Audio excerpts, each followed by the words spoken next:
안녕하세요. 딸 부잣집에서 딸 바보 아빠를 맡고 있는 40대 남자입니다. 부모님의 사랑은 하늘보다 높고 바다보다 깊다고 하는데 간혹 그런 사랑 때문에 숨통이 턱 하고 막히는 경험 하신 적 있으신가요? 분명 저 잘 되라고 눈에 넣어도 아프지 않은 자식을 소중히 여기는 마음은 부모인 저도 너무나 잘 알지만 도가 지나친 부모님의 사랑은 정말이지 없는 것보다 못한 것 같습니다. 솔직히 조금 배은망덕하다고 생각되시죠? 하지만 제가 이렇게밖에 생각할 수 없는 이유가 있답니다. 그리고 그 일생일대의 사건을 제가 평소 재밌게 애청하고 있는 채널에 보내봅니다. 저는 아들이 귀한 집안의 일남 이녀 중에 장남으로 태어났어요. 장남인 만큼 책임감도 막중했고 또 부모님의 기대와 편애 아닌 편애도 받으면서 자랐고요. 그저 장남, 우리 아들만 챙기는 저희 어머니 덕분에 저는 늘 여동생들에게 부채감이 있었어요. 착한 제 동생들은 불만이 있긴 했어도 딱히 제 잘못이 아니니까 저를 탓하지는 않았지만은요. 그저 늘 농담 반 진담 반으로 제게 이런 소리를 했었죠. 나중에 어떤 여자가 우리 오빠 데려갈지 참 고생길이 훤하다 훤해. 그게 무슨 소리야. 내가 왜 나랑 결혼할 여자를 고생시켜? 오빠가 아니라 우리 엄마 며느리로 들어오면 고생 꽤나 하겠다는 거야. 오빠도 엄마 알잖아. 세상에서 본인 장남이 제일 대단한 줄 아는 우리 엄마. 에휴, 며느리 들어오면 가만히 두겠어? 야, 그건 오바다. 아무리 그래도 며느리 못 살게 구실 뿐 아니지. 오빠는 남자라서 몰라. 나중에 오빠가 노선 정리 확실히 해. 아내한테 미움받기 싫으면. 그저 듣고 웃어 넘기긴 했지만 솔직히 저도 조금은 걱정이 됐습니다. 그저 아들 하는 가부장적인 부모님 때문에 결혼 생활이 꼬이다 못해 파탄까지 나는 사람들의 사례가 차고 넘치는 사회니까요. 하지만 아무리 그래도 저희 부모님에 대한 믿음이 있긴 했습니다. 자기 자식이 소중한 만큼 남의 자식도 소중히 생각하는 상식적인 분들이라는 것을요. 그런 제 앞에 운명과 같은 상대가 나타났어요. 건설회사 사무직으로 오래 일하면서 만난 동료와 일 끝나고 술 한잔 하고 있는데 그 동료가 그 근처에 친구들이 있다고 불러도 되냐고 하는 겁니다. 술도 알딸딸하게 들어갔겠다. 별 상관없다고 했죠. 그리고 저는 그날 제 아내가 될 사람을 만났습니다. 제게 건강하고 예쁜 딸 3명을 낳아줄 여자를 말입니다. 회사 동료의 대학 동아리 후배라고 소개받은 아내는 정말 제 꿈의 이상형이었습니다. 얼굴이 딱 깐 달걀처럼 반짝반짝 윤이 나고 갸름했거든요.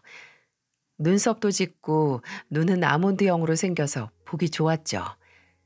술자리에서 만나자마자 저는 이제 와서 생각해보면 조금 민망할 정도로 다가갔어요. 이런저런 질문도 참 많이 했고요. 아내는 처음에 그런 저를 달가워하지 않았습니다.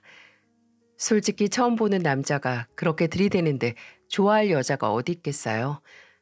그때 나이가 그래도 30은 넘었었는데 제가 참 철이 없었죠.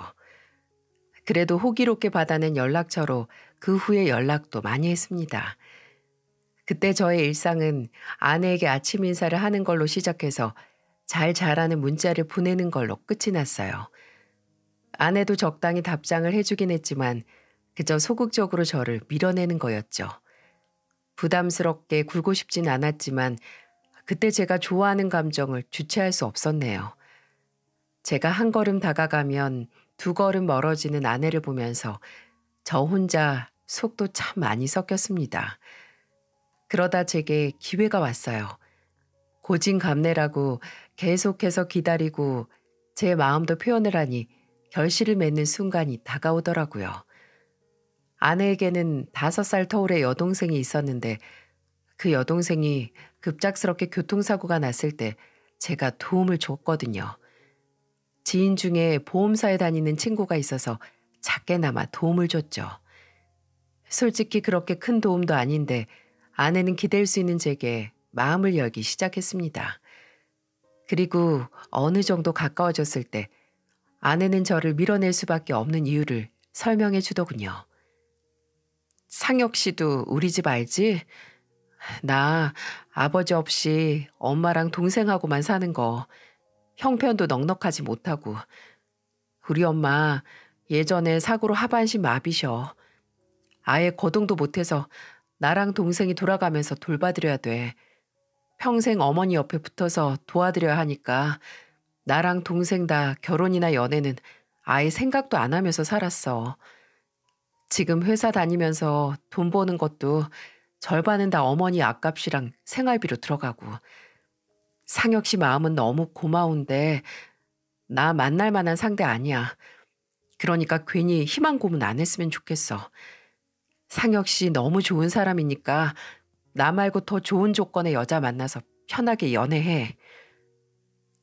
그때 아내의 고백을 듣고 처음 든 생각은 정말 어이없게도 아, 그럼 날 싫어해서 밀어낸 건 아니구나 하는 안도였습니다.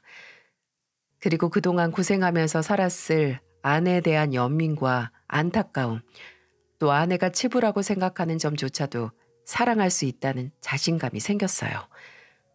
저는 다른 사람을 만나라고 절 설득하는 아내를 오히려 제가 설득을 했어요. 한 번도 조건을 생각해 본 적 없다고. 그냥 사람 자체가 좋아서 다가간 거니 괜한 걱정하지 말라고 말이죠. 저희는 몇 번의 줄다리기 끝에 연애를 시작했고 만난 지 1년 만에 결혼까지 준비하게 됐습니다. 아내는 처음부터 조건을 걸었어요. 결혼하고서도 장모님의 생활비는 꾸준히 드리고 싶고 친정에 갈 일이 많을 거라고. 이것만 제가 동의한다면 결혼을 하겠다고 하더라고요. 비장하게 말해서 얼마나 대단한 조건인가 했는데 전혀 문제될 게 없는 거였어요.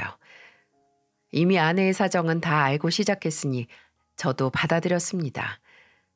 처음으로 찾아뵌 장모님께서는 정말 푸근하고 좋은 분이셨어요. 아무래도 몸이 불편해 딸들에게 짐이 된다고 생각을 하셨는지 아내와 결혼한다는 저를 보고 눈물까지 훔치시며 고맙다고 하시더군요. 손을 꼭 잡고 딸이 아픈 엄마 때문에 아예 결혼을 포기했었는데 이렇게 딸의 마음을 돌려줘서 참 고맙다고 말이죠. 그저 내가 좋아하는 여자와 결혼을 결심한 것뿐인데 장모님께서 그렇게 감동까지 하시니 그간 여러모로 처가 식구들이 마음고생이 심했구나 했습니다. 저는 그런 처가에 든든하고 기댈 수 있는 사위이자 형부가 되고 싶었어요. 처가 인사를 드리고 나니 이제 아내를 저희 집에 소개시킬 일이 남아 있었습니다. 어머니께서는 제가 연애를 시작하자마자 바로 데리고 오라고 어떤 처자냐고 호기심이 넘치셨죠. 어머니의 넘치는 호기심 때문에 저는 오히려 상견례 바로 전에 소개시켜야겠다고 생각을 했어요. 어머니의 성격을 저는 아니까 장남의 결혼 상대로 올 사람을 얼마나 들들 볶을지 눈에 선했죠. 최소한의 만남만을 갖는 게 최선이라고 생각했습니다. 아내가 처음으로 본가 인사를 드리러 왔을 때 다행히 아버지도 어머니도 딱히 문제가 될 만한 말은 안 하셨어요. 친가나 외가나 아들이 귀한데 우리 집에 딱 그 아들이 나왔다고 입이 마르게 자랑도 하지 않으셨고요. 그저 작은 질문들과 잘 살라는 덕담만 있을 뿐이었습니다. 다른 거 다 필요 없다. 그저 너희 둘 다 건강하고 화목하게 손자들 낳아서 잘 살면 돼. 그렇지. 네 엄마 말이 맞다. 건강이 최고다. 새아기도 뭐든 도움 필요하면 말해라. 이제 한 가족이니까 어려워하지 말고. 어려울 게 뭐가 있어. 아유, 예물이나 예단도 할 필요 없어. 난 그냥 빨리 손자나 보고 싶네. 걱정했던 게 거짓말처럼 화목한 자리라고 생각을 했는데 나중에 아내가 이런 말을 하더라고요. 근데 어머님은 계속 손자라고 하시네. 손주나 손녀는 한 번도 언급도 안 하시고 그냥 손자만 빨리 보고 싶다고 하셔. 혹시 내가 아들 낳기를 바라시는 건가? 그러고 보니 그러네. 우리 집에 아들이 귀한 집이라 그래. 예진아, 그래서 무의식적으로 나온 말일 거야. 저는 그저 별 의미 없겠거니 하고 아내를 안심시켰습니다. 저희는 그렇게 별탈 없이 결혼 준비에 집중을 했고 무더운 여름이 오기 전에 식을 올렸어요. 아내는 웨딩드레스를 입고 장모님이 탄 휠체어를 밀면서 입장을 했죠. 저희 집에도 아내의 집에도 이런 경사는 없을 것처럼 행복한 결혼식이었습니다. 하지만 그 행복도 그리 오래가진 않았어요. 아니, 분명히 저는 행복할 수 있었지만 저를 끔찍하게 사랑하는 저의 하나뿐인 어머니 덕분에 그 행복을 마음 편히 누릴 수 없었네요. 겹경사라고 결혼하고 반년도 안 돼서 아내는 임신을 했습니다. 장모님도 처제도 또 제 여동생들도 기뻐하며 축하는 해줬지만 그 누구보다도 저희 어머니가 뛸 듯이 기뻐하셨어요. 아내에게 복덩이라고 몸이 건강하니까 꼭 순산할 거라고 하시면서 여러 가지 보양식을 집으로 배달시켜 주기까지 하셨어요.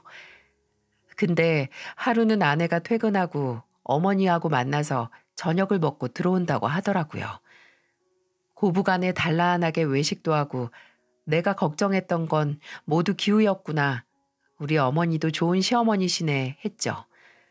근데 저녁을 먹고 집에 온 아내의 표정이 어딘지 어둡더라고요. 아내는 집에 오자마자 옷도 갈아입지 않고 제게 한 수첩을 내밀며 말했습니다. 여보, 이거 봐. 어머님이 주셨어. 어? 어머님이? 저는 왜 어머니가 이 사람한테 수첩을 주셨지 싶어서 펼쳐봤어요. 근데 수첩의 제일 앞 페이지에는 골 때릴 만한 제목이 떡하니 적혀 있더군요. 아들 낳는 방법. 믿어지시나요? 터무니없는 제목만큼이나 뒷페이지에 적힌 내용들도 가관이었어요. 별 요상한 민간요법부터 대체 이런 걸 어디서 들으신 거지 싶은 것도 있었죠. 생선보다는 육류를 먹고 몸의 체온은 어떻게 유지를 하며 평소 어떤 영양제를 챙겨 먹어야 한다는 등등. 심지어 아들을 가졌을 때 꾸는 태몽도 몇 시까지나 정리해서 어머니께서 직접 적은 그야말로 아들을 낳는 법에 대한 모든 게 적혀 있는 수첩이었습니다. 솔직히 이때까지만 해도 저도 아내도 웃고 넘길만 했어요. 아내는 분명 어머니 이런 점을 부담스러워하고 또 불편해하긴 했어도 그냥 어머님 진짜 엉뚱하시네 하고 말았죠. 그래도 저는 예전에 종종 동생들이 충고했던 게 생각이 나서 어머니께 따로 말씀도 드렸습니다. 뱃속에 있는 애 성별을 어떻게 마음대로 하냐고 아내한테 괜히 부담 주시지 말라고 당부도 드렸죠. 그때까지만 해도 어머니는 그냥 알겠다고 하셨고요. 그냥 이렇게 대화로 하나하나 짚고 넘어가면 되겠지 했습니다. 하지만 제가 너무 안일했던 거죠. 제가 생각했던 것보다 제 어머니는 더욱더 손자에 대한 갈망이 병적으로 심한 분이었어요. 첫째도 둘째도 1년 터울로 연달아 딸이 태어나면서 저희 어머니의 본 모습이 나오고 만 거죠. 첫째 딸 때는 큰 문제는 없었습니다. 그래도 첫손주고 그렇게 귀한 아들의 딸이니 어머니께서도 실망하신 티는 내셨어도 그 이상으로 감정 표현을 하진 않으셨고요. 하지만 아내는 어린 손녀만 보면 한숨부터 쉬는 어머니를 보고 종종 마음의 상처를 받곤 했습니다. 근데 둘째까지 딸이 태어났으니 저와 아내는 건강한 공주님의 탄생에 더할 나위 없이 행복했지만 그 행복을 어머니께서는 무참하게 깨버리셨죠. 솔직히 둘째를 갖기 전부터 선을 넘긴 하셨습니다. 저희의 부부관계까지 걸고 넘어지셔서 아내가 크게 스트레스를 받았죠. 무슨 날짜에 관계를 하면 아들을 낳는다고 아내 손을 붙잡고 말씀하셔서 제가 화를 내며 펄펄 뛰었네요. 그리고 첫째 낳고 아내가 출산 휴가로 쉬고 있을 때 찾아오셔서는 딸은 손 많이 안 간다. 빨리 일 다시 시작하라고 하시다가도 또 다음 둘째 계획은 언제냐. 자기가 잘 아는 사람 딸이 애 갖는 날짜 무당한테 받았더니 정말 아들 낳았다고 하시면서 이참에 회사도 관두라고 하셨다는 겁니다. 아니 근데 어머니가 현관 비밀번호는 어떻게 하신 거야?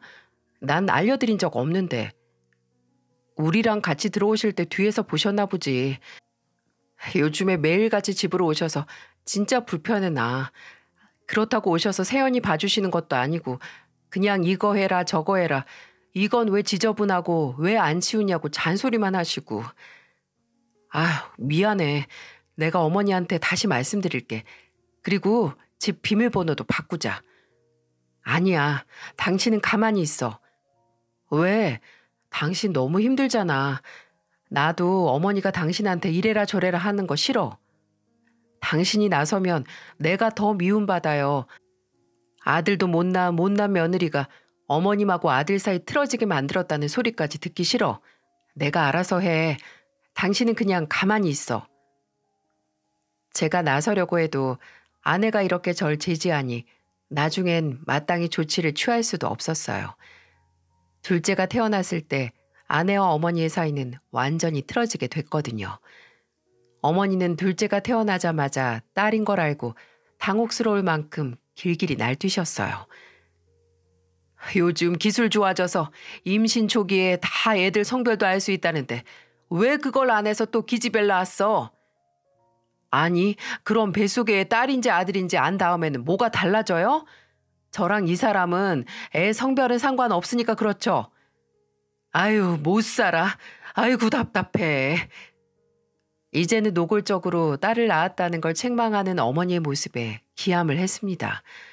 저 사람이 저를 사랑하고 아끼던 우리 어머니가 맞나 싶더라고요. 더 어이가 없는 건 딸을 낳았다는 걸 오로지 아내의 탓으로만 돌린다는 거였어요. 애는 뭐 혼자 갔나요? 우리 딸들은 제 유전자 반, 애들 엄마 유전자 반으로 생겼는데 어머니는 그저 딸을 낳지 못한 며느리 탓을 하셨죠. 매번 문자로 아내에게 몸 상태를 어떻게 유지해야 아들 낳는다. 채소는 뭘 먹고 고기는 무슨 부위를 먹어라 등등 이래저래 통제를 하는 방법이 무수히도 많았습니다. 명절이나 주말에 아내와 함께 본가에 가면 어머니는 초반에 인자하게 웃으며 저희를 환영해 줬던 미소를 싹 지우시고 냉기가 가득 도는 얼굴만 보여주셨죠. 그리고 아내의 모든 걸 지적을 하면서 그걸 아들을 못 낳는 이유로 결부시키셨어요. 너 평소에도 그렇게 몸에 딱 붙는 바지 입고 다니냐? 그러니까 혈액순환이 안 돼서 아들을 못 낳지. 엄마, 아들 낳는 거랑 혈액순환이랑 무슨 관계예요? 괜히 언니 바지 지적하지 말고 식사나 하세요. 넌 모르면 가만히 있어. 다 관계가 있는 거야. 너 괜히 못 부린다고 그런 거 입고 다니지 마라. 나중에 또 기집애 나면 어떻게 하니? 그럼 어머니도 남편 낳은 후로는 저처럼 딱 붙는 옷 입으셨나 보네요. 아가씨들이 2명이나 있는 걸 보면. 예, 그래도 나는 첫째는 아들 낳았어. 너처럼 줄줄줄 딸만 낳지 않았다.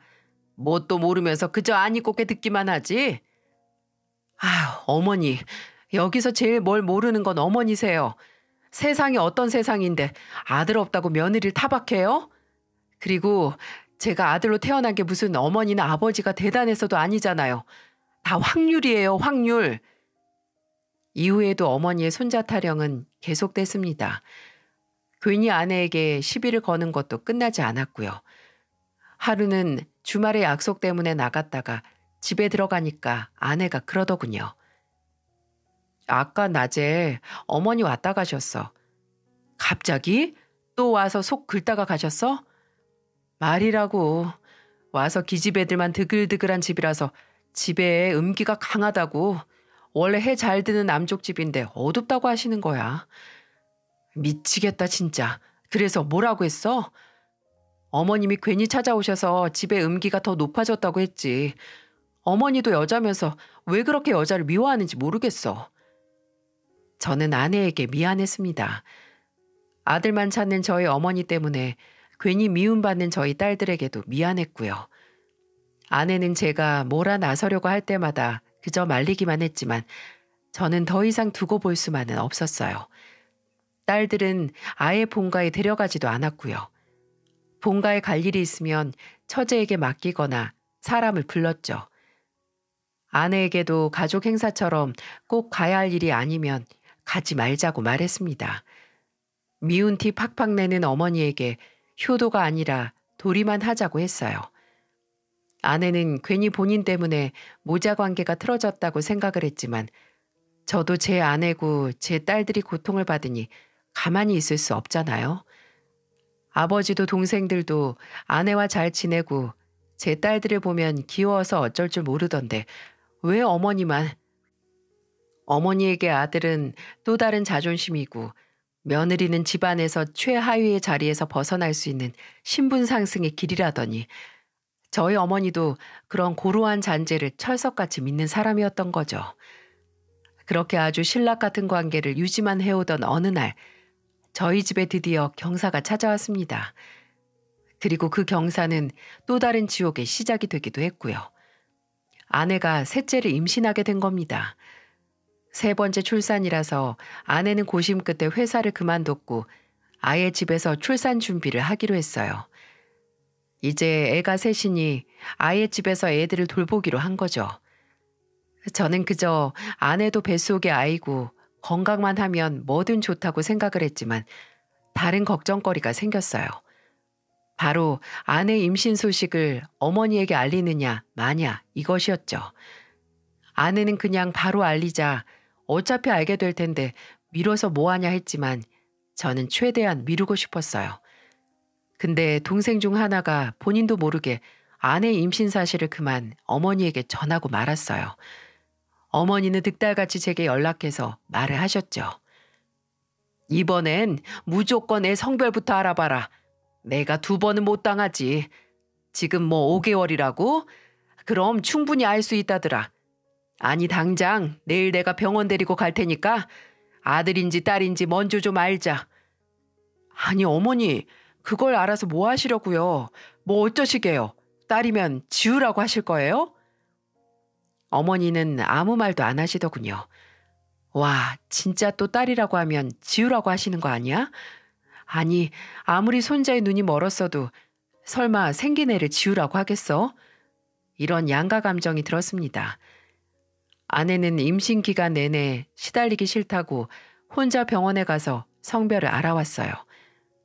어머니라면 애 낳기 직전까지 성별 알려달라고 들들 볶을 게 뻔하다고 말이죠. 셋째는 저도 믿기 어려웠지만 딸이었습니다. 저와 아내에게 딸을 낳는 무슨 유전자가 있나 봐요. 얼굴도 안 보고 데려간다던 셋째 딸을 갖게 된 겁니다. 저와 아내에게는 축복이었고 동시에 어머니에게는 청천벽력과도 같은 소식이었네요. 어머니가 저희에게 딸이라는 말을 전해 듣고 어떻게 나오셨을까요? 네, 여러분이 예상하신 그대로일 겁니다. 지워, 당장 떼라, 어? 어떻게 또 딸을 낳아? 이번에 딸이면 뭐 넷째까지 낳을 셈이냐? 어머니, 어떻게 애를 지워요? 고작 딸이란 이유로. 어머니만 딸 싫어하지 저랑 남편은 아무 상관도 없어요. 아휴, 내가 너 후회하지 않게 막아주는 거야. 너 분명히 후회한다. 또 딸을 낳아? 딸이 뭐 그렇게 잘한다고. 뭐 그렇게 잘났다고 딸을 또 낳아. 어머니는 딸 아니세요? 어머니도 딸이잖아요. 어머니도 딸 2명이나 낳았으면서 왜 절 그렇게 못 잡아먹어서 그러시는 건데요. 저는 못 지워요. 어머니 저한테 지워라 마라 아들 낳아라 할 권리 없으세요. 제 자식이고 제 선택이에요. 얘 말하는 거 좀 봐라. 얘 나 때는 애 성별 먼저 알지도 못해서 그냥 낳았어. 그것도 셋째는 나도 지우고 싶었다고. 어머니 지금 그게 할 소리세요? 진짜 더 이상 말할 필요도 없네요. 여보 그냥 가자. 그 후로 계속해서 어머니는 아내에게 아이를 지우라고 설득을 했습니다. 이게 말이 되나요? 고작 딸이라는 이유 하나만으로 시어머니가 애를 지우라고 하다니. 저희 부부가 어머니 연락 자체를 무시하니까 집으로 뭘 보낸 줄 아세요? 율무차를 박스로 보내셨어요. 율무차가 임산부에게 안 좋은 차인 건 웬만한 분들은 다 아실 겁니다. 뱃속 애한테 안 좋다고요. 솔직히 소름이 끼쳤습니다.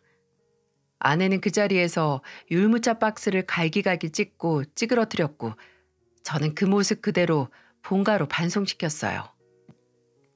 한 달간 어머니하고는 상종도 하지 않았네요.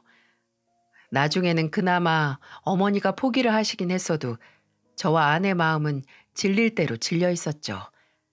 저희가 그렇게 단호하게 나오니까 어머니도 두 손 두 발 다 드셨어요. 그래, 너희 인생이고 너희 앤데 알아서들 해라. 내가 괜한 참견을 했구나. 내가 요즘 몸이 안 좋아서 더 예민했다. 미안하다. 안 그러실 것 같은 분이 갑자기 사과까지 하시니 저와 아내는 이제 좀 달라지시려나 싶었습니다. 잘못도 인정을 하고 앞으로는 이런 일 없겠다고 말씀하시니 이제 더 나빠질 일은 없다고 생각을 했네요. 그냥 아무 걱정 없이 태어날 아이에게 집중을 하고 싶었습니다. 그런데 아내의 배가 불러오기 시작했을 때 어머니께서 저를 호출하셨어요. 안 그래도 사이가 서먹서먹해서 좀 껄끄러웠는데 어머니는 중요한 일이라고 저를 부르셨죠. 병원 검진 가는데 혼자 가기 싫으시다고요. 주말 오전에 어머니를 모시고 예약된 대학 병원으로 갔습니다. 며칠 전부터 기력이 딸리고 몸 상태가 안 좋다고 하시긴 했거든요. 그저 나이가 드셨으니 면역력이 떨어졌겠거니 했는데 이게 무슨 운명인지 어머니는 검사하러 간 병원에서 췌장암 선고를 받고 말았습니다. 이미 말기에 들어섰고 다른 장기 전이까지 된 상태라서 수술도 항암 치료도 한계가 있다는 청천벽력과도 같은 결과였어요.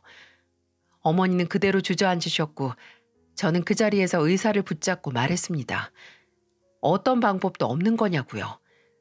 의사는 어렵게 짧으면 1년, 길면 2년 정도 남은 것 같다고 말하더군요. 어머니는 걱정 없이 온 병원에서 시한부 선고를 받으신 겁니다. 아무리 원망스럽고 날 힘들게 했어도 어머니는 어머니, 갑작스럽게 어머니와 평생 이별할 날짜를 받고 나니 가슴 한켠이 뻥하고 뚫린 기분이었어요. 그 구멍으로 시린 바람이 오고 갔어요. 힘없이 늘어진 어머니를 일단 집으로 모시고 아버지와 동생들에게 이 일을 알렸습니다. 저희 가족은 한순간에 어두운 나락으로 빨려 들어가는 것 같았죠. 집으로 돌아와서 홀로 배를 마사지하고 있던 아내에게 가서 무거운 입을 열었습니다. 어머니, 췌장암이래. 치료도 받아봤자 소용없는 단계라고. 길면 1년이라는데 우리 어머니 불쌍해서 어떻게 하냐 진짜? 제가 얼굴을 마른 손으로 쓸면서 말하자 아내는 아무 말도 하지 않고 묘한 표정을 지었습니다. 마치 재채기가 나오기 전 표정처럼 말이죠. 그러다가 앉아있던 소파에 힘이 탁 풀린 사람처럼 푹 파묻히듯 등을 붙이더니 헛웃음을 내뱉었죠. 저는 제 귀를 의심했어요. 내가 잘못 들었나? 웃은 게 아니라 한숨을 쉰 건가? 하고 아내를 쳐다봤어요. 근데 저는 잘못 들은 게 아니었습니다. 아내는 웃고 있었어요. 입까지 손으로 가리고 어깨까지 들썩이면서요. 여보, 지금 웃는 거야? 우리 어머니가 암 걸렸다는 얘기 듣고? 미안. 당신한텐 정말 미안한데 와, 나 지금 너무 속이 시원하다. 당신 제정신이야? 아무리 미워도 우리 어머니야. 당신 시어머니고 가족이라고. 저는 너무 냉소적인 아내의 반응에 화를 참지 못하고 소리를 질러버렸습니다. 아내는 씩씩거리는 제 얼굴을 한번 보더니 갑자기 일어나서 안방으로 가더라고요. 몇 분 지나지 않아 다시 나왔고 제게 종이 몇 장을 내밀었습니다. 그건 3주 전에 아내가 응급실에 가서 받은 진단서였어요. 아내가 갑자기 심한 두드러기와 호흡기 문제가 나서 응급실에 갔었거든요. 저는 지방 현장으로 출장을 갔었을 때라서 함께 가지 못했죠. 이게 뭔데? 당신 응급실 갔던 진단서잖아.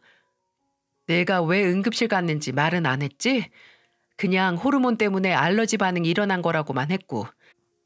그런데 그게 아니야? 뭐 다른 게 있어?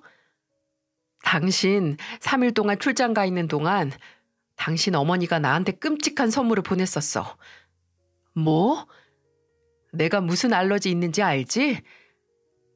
아내에게는 꽤 심각한 알레르기가 있었는데 하나는 꽃가루 알러지였고 또 하나는 짐승털, 특히 고양이 털 알러지였어요.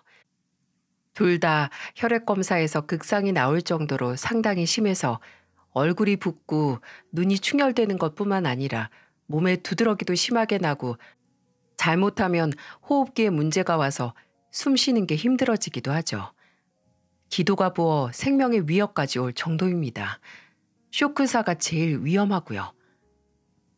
당신 출장 간 첫날에 어머니가 꽃을 보내셨더라. 그것도 꽃가루 한 주먹씩 있는 꽃들로 한 바가지를. 당신 어머니 나 알러지 있는 거 알고 계셨잖아. 봄만 되면 집 밖으로 마스크랑 선글라스 장갑 없이 외출도 못하는 사람한테 그렇게 꽃을 보낸 건 죽으라는 얘기 아니야? 여보, 그것뿐만이 아니야. 다음 날에는 집으로 직접 뭘 데려온 줄 알아? 고양이야, 고양이. 그것도 2마리씩이나. 믿을 수가 없었습니다. 어머니는 아내가 무슨 알러지가 있는지 얼마나 심한지 다 알고 계셨어요. 근데 일부러 아내에게 심한 알러지를 일으키는 것 2개를 노골적으로 아내 얼굴 앞에 들이밀었다니. 어머니가 생전 키운 적도 없는 고양이를 저희 집으로 데려오게 된 자초지정은 이러했습니다. 아내가 집에 혼자 있었을 때 어머니가 찾아오셨더랍니다. 근데 손에 큰 캐리어 비슷한 가방을 들고 오셨다네요. 그런데 그게 딱 보니 동물을 넣어서 이동하는 이동장이었던 거죠. 어머님, 이게 뭐예요? 혹시 동물이에요? 맞다, 맞아. 고양이다. 내 친구가 여행 가면서 잠깐 맡아달라고 해서 데려왔지. 집에 가는 길에 너 생각나서 얼굴 좀 보려고 들렸다. 어머니, 저 알레르기 심한 거 아시잖아요. 근데 고양이를 이렇게 데려오면 어떡해요? 어머, 얘 오버하지 마라. 알러지가 뭐 별거냐? 그냥 기침 몇 번 하는 거지. 그리고 고양이가 사람보다 깨끗한 동물이라더라. 괜히 알러지 있다고 생각하니까 더 가려운 거야. 어머님, 깨끗하고 말고 상관없이 저는 저 벌써 몸도 가렵고 숨 쉬는 것도 힘들어요. 오늘은 그냥 데리고 가세요. 넌 시애미가 왔는데 고작 그 기침 몇 번 한다고 뭐 하나 먹이지도 않고 쫓아내니? 생각해보니 애들도 답답하겠다. 나비야 나와라. 밖으로 나와서 좀 돌아다녀봐. 어머님. 어머니는 아내의 말도 알러지도 무시하고 이동장에서 고양이 2마리를 꺼냈고 작은 고양이들은 처음 온 공간이 낯설었는지 흥분해서 막 뛰어다녔다고 해요. 아내는 당장 숨을 못 쉰다는 공포에 본인 쪽으로 뛰어오는 고양이들을 피해 도망치다가 문턱에 걸려 넘어지고 말았고요. 넘어져서 숨을 쌕쌕 쉬는 아내를 보고 어머니는 그냥 고양이를 이동장으로 도로 넣고 돌아갔다고 합니다. 숨도 제대로 못 쉬는 사람한테 오버하지 마. 그리고 누가 딸만 줄줄줄 낳으래? 다 네가 자초한 거지. 라고 말하고는 가셨다고 해요. 나 그렇게 넘어져서 혼자 울면서 119 불러서 병원 갔어. 뱃속에 애 때문에 알러지 주사도 바로 못 맞고 몇 시간 부작용 반응 검사해서 겨우 주사 맞고 약 먹고 혼자 하루 동안 입원해 있었다고. 아니 대체 그걸 왜 나한테 말 안 했어? 하려고 했어. 언제 말할까 고민했던 것뿐이야. 나 어머니 고소할 거야. 살인 미수로 형사 고소 안 되면 민사 고소까지 할 거라고. 이미 죽을 날 받은 사람한테 너무 잔인하다고 생각하지 마. 나 많이 참았어. 처음에는 어머니도 사과하셔서 그냥 넘어가려고 했는데 그게 다 연기였던 거지. 당신 아내랑 뱃속의 아이, 당신 어머니 때문에 죽을 뻔했다고. 정말 처참했습니다. 이제 살 날도 얼마 남지 않은 어머니가 내 아내와 아이를 위협하는 행동을 했다니. 알러지까지 악용을 해서 아내 뱃속의 아이가 잘못되길 바랐던 거죠. 어머니의 암 진단을 듣고 어머니를 불쌍하게 생각했던 게 거짓말처럼 사라졌습니다. 정말 이렇게까지 악랄해질지 몰랐는데 제가 순진했던 거죠. 어머니가 손자를 바랐던 건 그저 고루한 생각에서 비롯된 게 아니라 거의 광기에 가깝다는 걸 조금 더 제가 빨리 알아야 했습니다. 아내는 제가 충격을 받고 아내 앞에 무릎 꿇고 몰라서 정말 미안하다고 우니까 제 어깨를 껴안으면서 말했습니다. 내가 아무것도 하지 말라고 먼저 말했잖아. 괜히 당신이 내 편 들다가 어머니랑 틀어지면 어머니 끝까지 본인 잘못 모르고 그냥 내 탓만 하셨을 거야. 차라리 이게 나아. 고생을 좀 하긴 했지만 어머니가 저지른 잘못으로 완전히 등 돌리는 게. 저는 아내에게 바로 어머니를 고소하자고 했습니다. 살인 미수, 안 되면 상해로 형사 고소를 해서 돌아가시기 전에 범죄 기록을 남겨서 어머니께서 철저하게 후회하고 반성하길 바랐어요.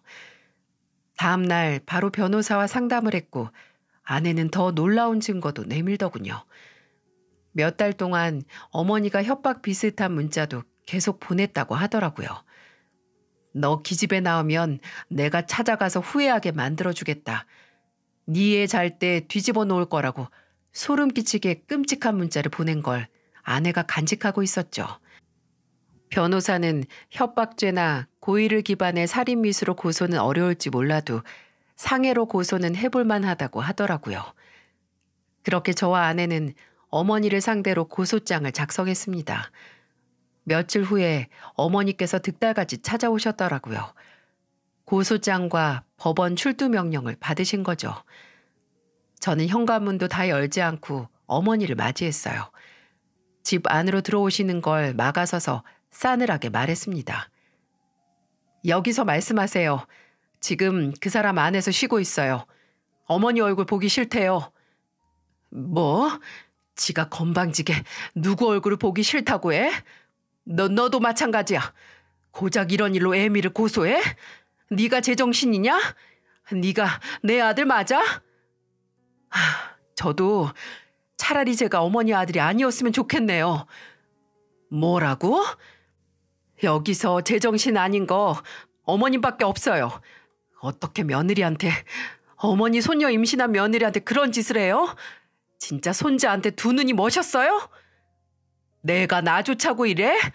다 너랑 애들 생각해서 헛소리 좀 하지 마세요. 아들 노래 부르는 거 어머니뿐이에요. 저희는 세연이 때부터 애 성별 상관없다, 딸도 좋다라고 했어요. 그거 완전히 무시하고 손자 낳으라고 사람 못 살게 군 건 어머니였죠. 저희도 더 이상 못 참아요. 어머니랑 얼굴도, 아니 목소리조차도 듣고 싶지 않아요. 더 이상 찾아오지 마세요. 그럼 다른 걸로도 고소할 테니까. 상여가 네가 어떻게 나한테 이래? 너 내 몸 상태를 알고도 이래? 왜요? 그렇게 곱게 키운 아들한테 배신당한 기분이세요? 배신당했다고 생각하지 마세요. 다 어머니가 자초한 일이니까. 저는 그 자리에서 현관문을 닫았습니다. 닫기 전에 세상이 무너지는 것 같은 어머니의 표정이 아직도 선명하네요. 며칠 사이에 살이 무척 많이 빠지셔서 더 처량해 보였어요. 가슴이 아프진 않았지만 어딘지 무겁고 괴로웠어요. 내가 한 일이 제대로 된 일이 맞나, 이래도 되나 싶었지만 그럴 때마다 제 딸들과 아내를 보면서 마음을 다잡았어요. 아내는 제게 힘들면 당신은 그냥 어머니 얼굴 보라고, 나만 안 보면 된다고 했지만 저 또한 어머니 얼굴 보기 싫은 건 마찬가지였습니다. 아무리 제 어머니라고 할지라도 정말 사람 같지도 않은 짓을 남의 집 귀한 딸, 또 곧 태어날 제 딸에게 했다는 걸 도저히 용서할 수 없었거든요. 저를 생각의 굴레에 갇히게 만든 고소는 집행유예 3개월이라는 결과를 냈습니다. 변호사의 예상대로 살인미수는 적용되지 않았고 상해죄로 적용이 됐어요. 어머니는 억울하다고 항소를 하겠다고 했지만 될 리가 만무했죠. 그 당시 하루하루 안 좋아지는 어머니 몸 상태로 항소 절차를 밟는 것도 어려웠을 거고요. 아버지와 동생들 모두 어머니에게 사과를 하라고 했지만 어머니는 끝내 굽히지 않으셨습니다. 오히려 저주의 내용이 가득 담긴 내용의 문자를 저와 아내에게 보내셨어요. 아내와 저의 마음은 더욱 단호해졌습니다. 아내가 출산을 얼마 앞두지 않았을 때라 어머니 번호는 모두 차단을 하고 아예 신경조차 쓰지 않았어요. 그런 우여곡절 끝에 다행히 아내는 무사히 출산을 했고 건강한 셋째 딸을 낳았습니다. 제 코와 이마를 쏙 닮은 공주님이었죠. 물론 출산했다는 연락도 아버지와 동생들에게만 했고요. 동생들이 병원으로 새로운 조카를 보러 왔을 때 어머니 얘기를 해주긴 했어요. 요즘엔 병원도 혼자 가신다고 다음 달에 입원할 계획이라고요. 아버지도 동생들도 도저히 답이 없는 어머니의 상식 이하의 고집에 질려버린 거였죠. 어머니는 고루한 사상만큼 더 퀴퀴한 냄새를 내면서 집안에서 고립되어 가셨습니다. 아내는 그런 어머니의 소식을 듣고 넌지시 말했어요. 참 웃기지? 그렇게 아들 죽고 못 살면서 딸들을 무시했던 시어머니가 결과적으로는 그 아들한테 버림받은 게 말이야. 심지어 남의 집 딸까지 무시하고 해까지 입혀서 버림받았다는 게 진짜 비극이지. 대체 왜 그렇게 아들이 좋았던 걸까? 예전에 어떤 소설가가 아들은 어머니 후천적인 남근이라고 하던데 정말 어머니는 본인이 여자로 살면서 힘들었던 걸 아들을 낳고 손자를 보면서 혼자 합리화했나 봐. 그래도 아들을 낳았으니 나는 잘 산 인생이다 하고 말이야. 애써 어머니를 이해하려는 아내의 모습에 저까지 마음이 아려왔습니다. 하지만 그 어떤 이유로든 어머니가 아내에게 또 제 딸들에게 저지른 잘못이 설명되는 건 아니라고 생각을 했어요. 그런데 며칠 전부터 어머니에게서 연락이 오고 있습니다. 휴대폰 번호를 새로 받으신 건지 모르는 번호로 전화가 와서 받으니 기력이 다 떨어진 어머니의 목소리가 들렸어요. 처음에는 어머니인지도 몰랐습니다. 갑작스런 연락에 당황스러웠지만 목소리를 가다듬고 아무렇지 않은 척 전화를 받았죠. 왜 전화하셨어요? 어머니 목소리도 듣고 싶지 않다고 했는데. 상여가, 너도 알지? 네 애미 살 날 얼마 안 남은 거. 이제 의사도 최소한의 치료만 하자고 하더라. 지금 병원이야. 아예 입원을 했어. 지우한테 들었어요. 근데 왜요? 왜 전화하셨어요? 내가 너희한테 용서받지 못할 짓 한 거 안다.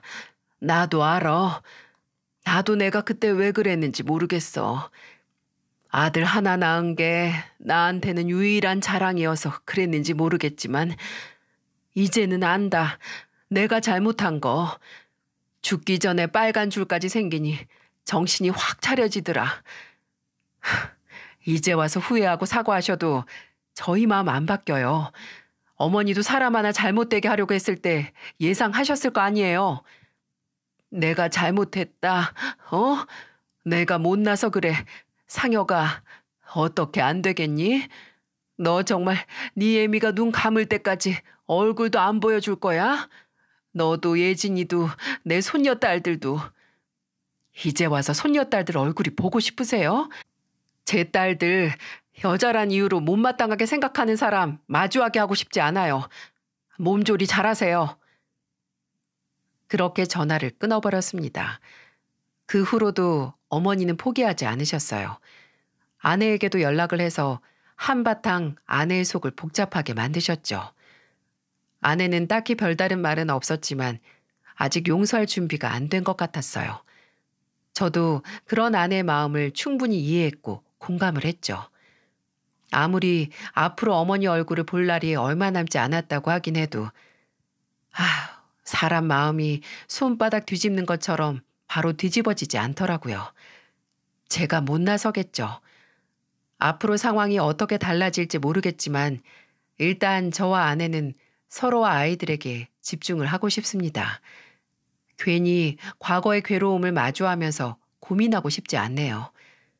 그저 시간이 가는 대로 또 마음이 가는 대로 하려고요.